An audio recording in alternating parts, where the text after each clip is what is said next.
जो लोग ड्रिंक करते हैं इनके लिए सबसे अहम चीज शराब होती है। दोस्तों सबसे पहले अगर विस्की की हिस्ट्री पर जाएं तो इस बात का तो कोई प्रूफ नहीं मिलता कि इसको किस शख्स ने बनाया था, लेकिन हमें ये जरूर पता है कि इसको सबसे पहले चाइना में बनाया गया था। चाइना में लोग लिक्विड और अनाज को सड़ाकर इसको बनाते थे और इसका इस्तेमाल वो सिर्फ दवाई के तौर पर करते थे। लेकिन जब ये तरीका स्कॉटलैंड पहुंचा तो यहाँ इस लिक्विड को इतनी मोहब्बत मिली कि इसे और बेहतरीन बनाने के लिए इस पर अलग अलग तरीकों पर काम किया गया और साथ में इसको बनाने के लिए कानून भी बना दिए गए। इसके बाद ये विस्की 1820 में इंडिया आई और लोगों को अपने स्वाद और नशे में कुछ इस तरह से ढाल लिया कि आज इंडिया विस्की का इतना बड़ा मार्केट बन गया है। दोस्तों अब हम अगर बात करें इसको बनाने की तो इसके लिए सबसे जरूरी चीजें हैं अनाज, पानी और यीस्ट। अनाज में कौन सा अनाज काम आएगा ये इस बात पर डिपेंड करता है कि हम कौन सी विस्की बना रहे हैं। अगर सिंगल बोल्ड विस्की बनाते हैं तो इसके लिए अनाज के तौर पर राय ग्रीन इस्तेमाल करते हैं और अगर हम बोर्बन विस्की बना रहे हैं तो अनाज के तौर पर कॉर्न का इस्तेमाल करना पड़ता है। अब आपको इसका प्रोसेस बताते हैं। तो दोस्तों इसका प्रोसेस कई लेवल से होकर गुजरता है,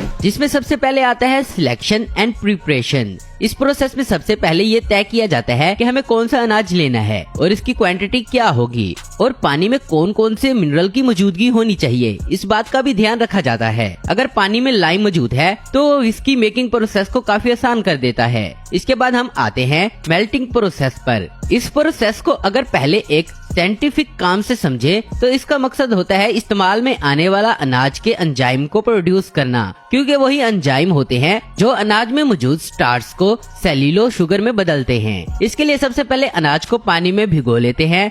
2 बार भिगोने के बाद इसे फैलाकर सुखाने के लिए छोड़ दिया जाता है। अनाज को सुखाने के लिए और इसमें स्मोकी टेस्ट लाने के लिए इसे कोयले के धुएं में सुखाते हैं और इस बात का ध्यान रखते हैं कि कमरे का टेम्परेचर 70 डिग्री से ज्यादा नहीं होना चाहिए।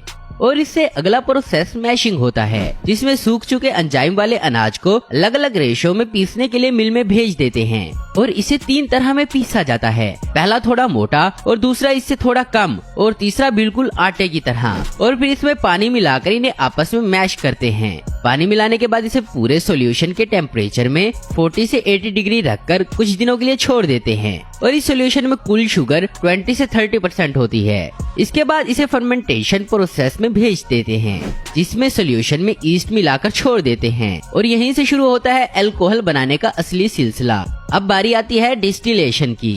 अब फर्मेंटेट हो चुके लिक्विड को अलग करके निकाल लेते हैं और फिर तैयार हो जाता है एक अलग तरह का रॉ अल्कोहल, जिसे अगर बिना डिस्टिलेशन के इस्तेमाल में लाया जाए तो ये सिर्फ जहर का काम करता है, क्योंकि इसमें जरूरी एथनॉल, कैथरिक और जानलेवा मेथनॉल भी मौजूद होता है।